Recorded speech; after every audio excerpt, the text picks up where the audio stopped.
Vida e Saúde já está de volta. A gente continua aqui falando sobre assuntos importantes relacionados à sua saúde.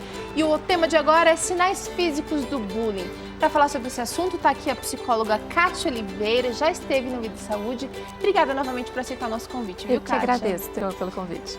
Kátia, ultimamente a gente tem ouvido muitas pessoas da área da saúde, também profissionais da área educacional, falarem do bullying. Eu não me lembro disso quando eu era pequena. Mas, ao mesmo tempo, o bullying não é, assim, uma coisa tão nova, é? Não, na verdade, os comportamentos agressivos, eles existem desde que a humanidade existe, né? E o bullying, ele praticamente sempre existiu na escola. O diferencial é que a gente não tinha um nome que especificasse esses comportamentos agressivos que acontecem dentro da escola antigamente. Quando eu digo antigamente, eu estou me referindo aí antes da década de 70. Então, o bullying ele começou a ser estudado, os pesquisadores começaram a estudar o bullying a partir da década de 70 em nível mundial. E no Brasil, a gente tem pouco mais de 10 anos que se estuda os efeitos, as consequências que o bullying pode trazer para a vida das pessoas. Ele engloba diversas ações, mas as mais talvez fortes, talvez as mais difundidas seriam as agressões físicas. Tá certo, Kátia? Tá certo, mas não se restringe especificamente às ações físicas. É muito comum o pai pensar quando a criança é empurrada no corredor, quando ela participa de uma briga escolar, que isso se trata de bullying. Nem sempre. O bullying também apresenta outras especificações muito sutis. Pode ser, por exemplo, uma fofoca, um apelido pejorativo, uma humilhação pública ou particular da pessoa. E uma outra forma que é bastante sutil de bullying seria o isolamento social. De que forma que isso acontece? Por exemplo, quando a criança ela é sempre a última a ser escolhida para fazer os trabalhos escolares.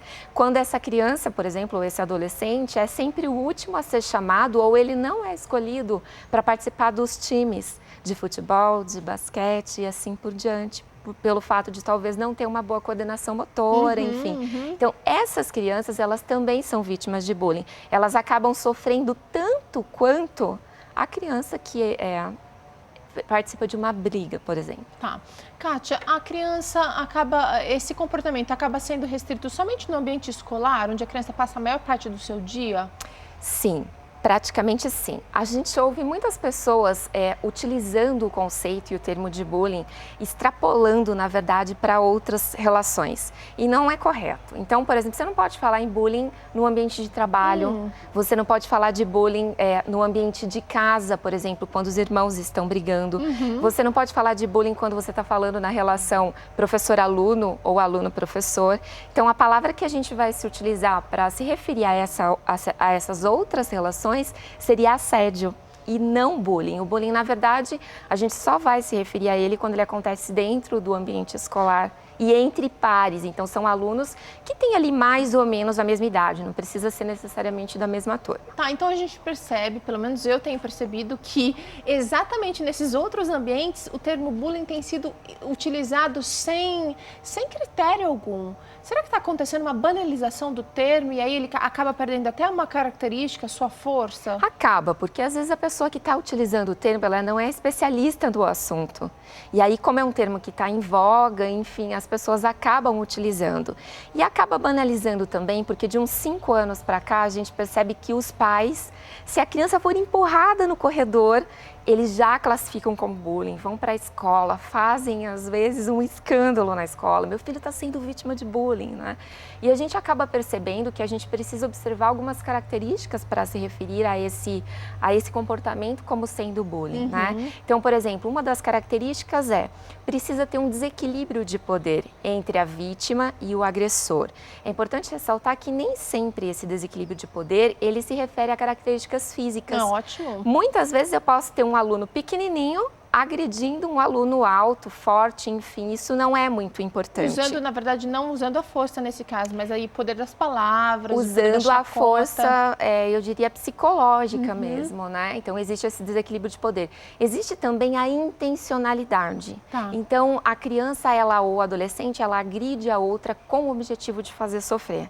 Então, por exemplo, não é um revide, não é um conflito, não é uma briga. O que acontece? Acontece o seguinte, é porque a pessoa não gostou da cara da outra, não foi com o jeito da outra, não gosta do jeito que a pessoa se veste, e aí ela acaba, então, agredindo. E a última característica é a repetição. Então, por mais que a criança ela seja agredida de forma violenta, se isso acontecer uma única vez, a gente não vai caracterizar como bullying. O bullying ele precisa, então, de que o comportamento acabe se repetindo várias vezes. Kátia, fala um pouquinho pra gente, então, só sobre essa diferença de poder. Como é que ela se estabelece? A diferença de poder emocional, você diz, psicológico? Tanto faz, diferença de poder, porque você disse que tem que ter uma diferença de poder, né? Um vai agredir, o outro vai ser agredido. Pode ser tamanho, pode ser força, pode ser o que mais? Normalmente é mais esse aspecto psicológico mesmo. Então não é que a criança não queira se defender, ela não consegue.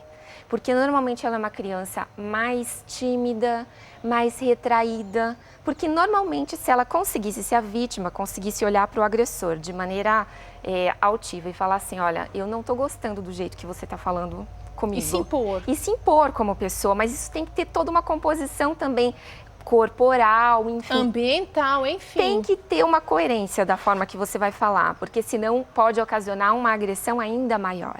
Né? Então, na verdade, esse seria o desequilíbrio de força. Muitas vezes a vítima é maior, ela é mais forte, mas ela não consegue se defender porque ela não tem recursos. Condições. Exatamente. É comum, Kátia, a gente ver num ambiente como esses, o julgamento não ser levado a sério e comentários do tipo, é uma fase, vai passar, ele precisa aprender a se defender no mundo, é uma brincadeira, ele tem que aprender a rir de si mesmo.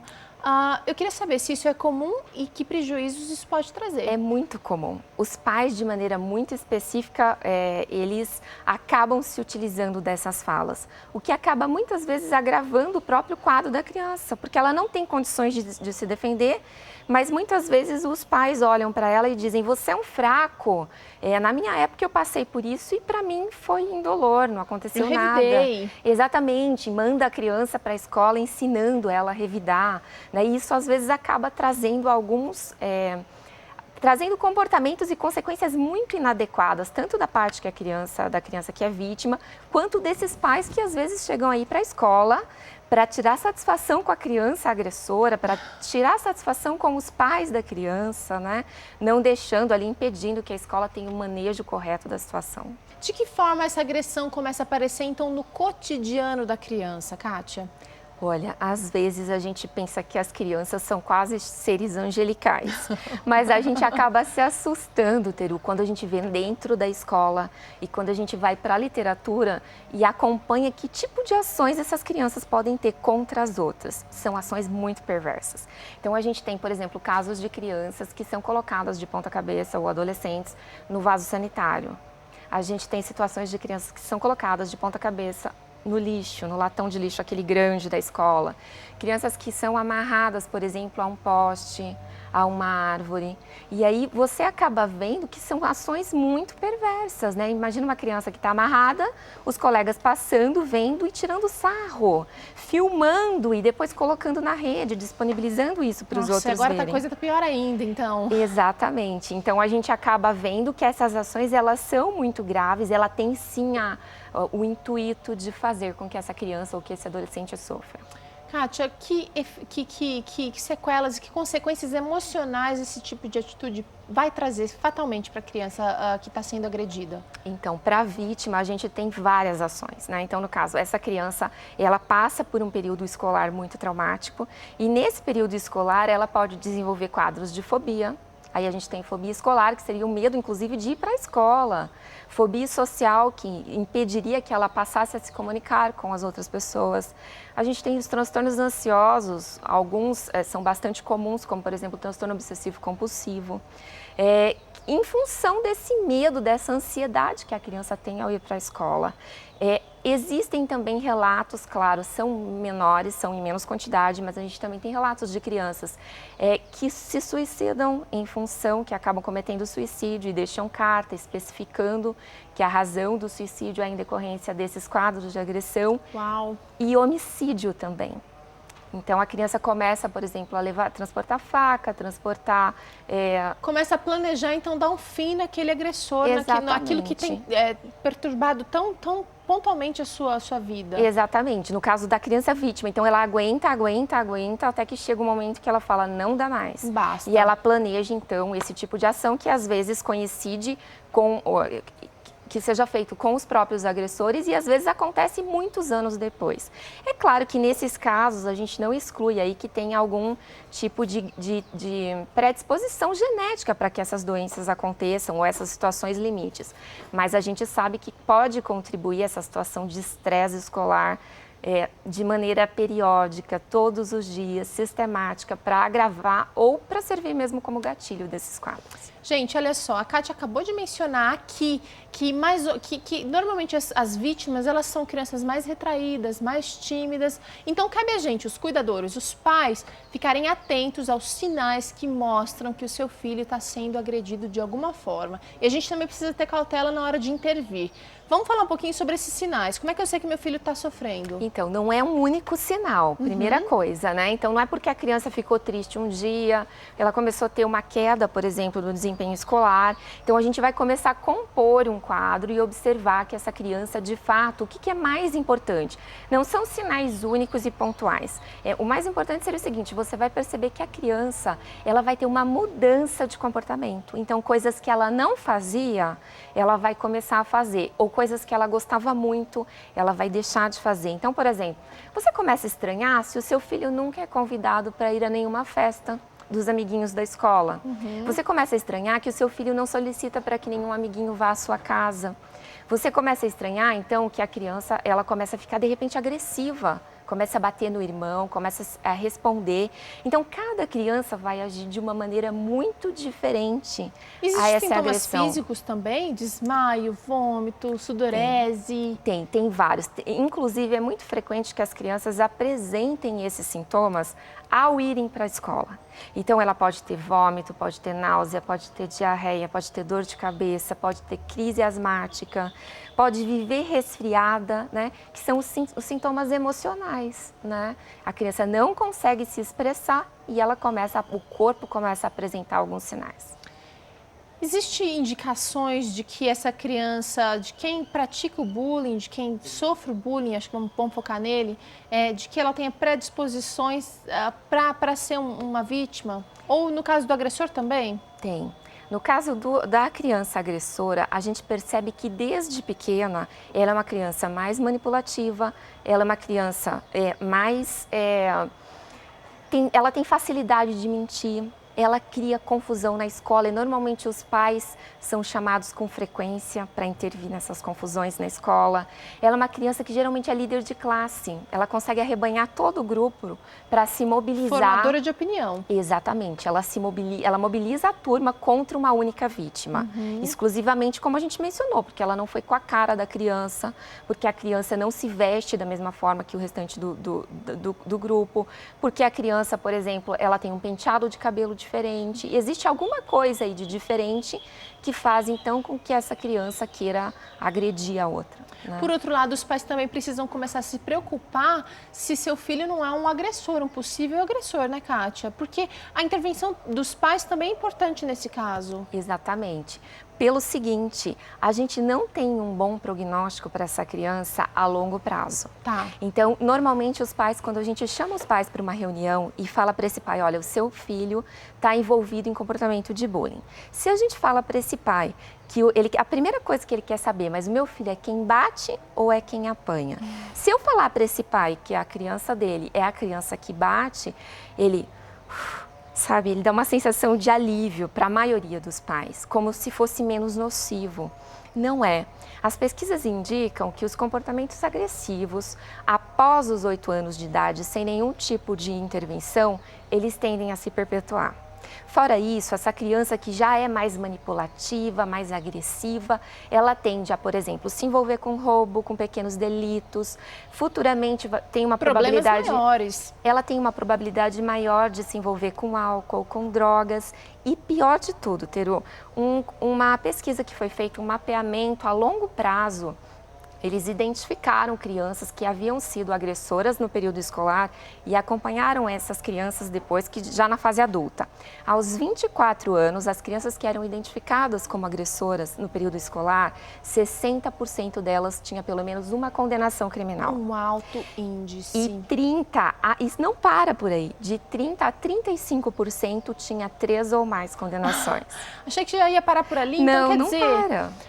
A gente tem 90% dessas crianças com problemas, com delitos muito mais graves. Muito mais graves. Veja, essa não é uma pesquisa do Brasil, né? Essas pesquisas são muito difíceis de serem feitas porque elas acompanham a criança ou o adolescente por 10, 15 anos.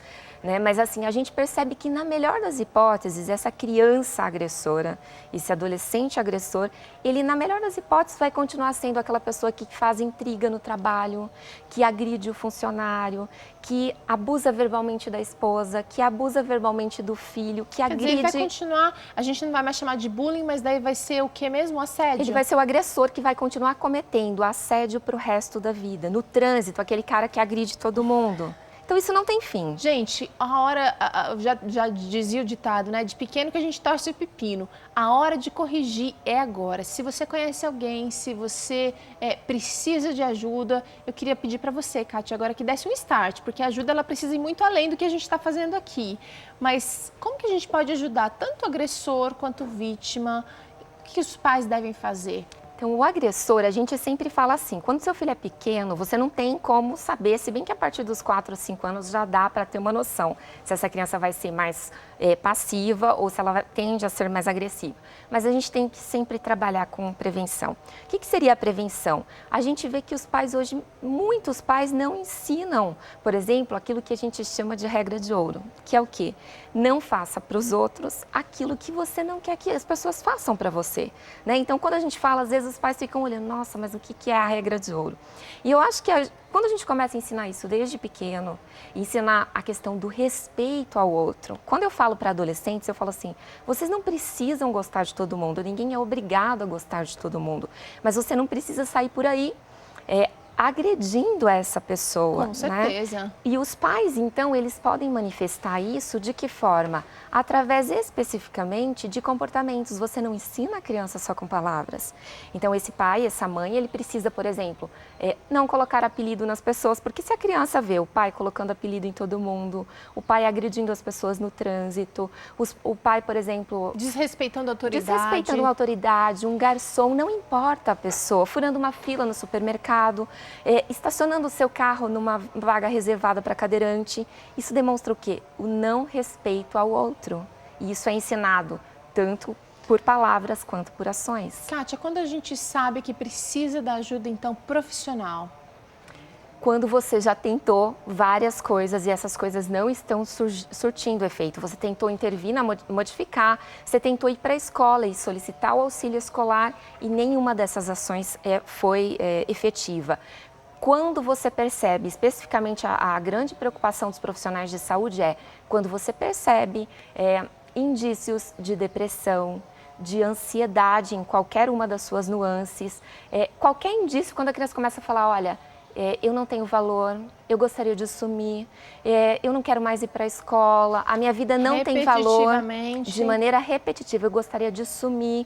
Então, é importante que os pais levem essa criança para uma avaliação ou psicológica ou, em casos mais graves, psiquiátrica, para que um profissional de saúde qualificado possa, então, avaliar o seu filho e tomar as ações... Resgatar. Exatamente, tomar as ações recomendadas. Tá certo, Kátia. Obrigada pela participação aqui no Vida Saúde. Imagina, sempre um prazer, Teru.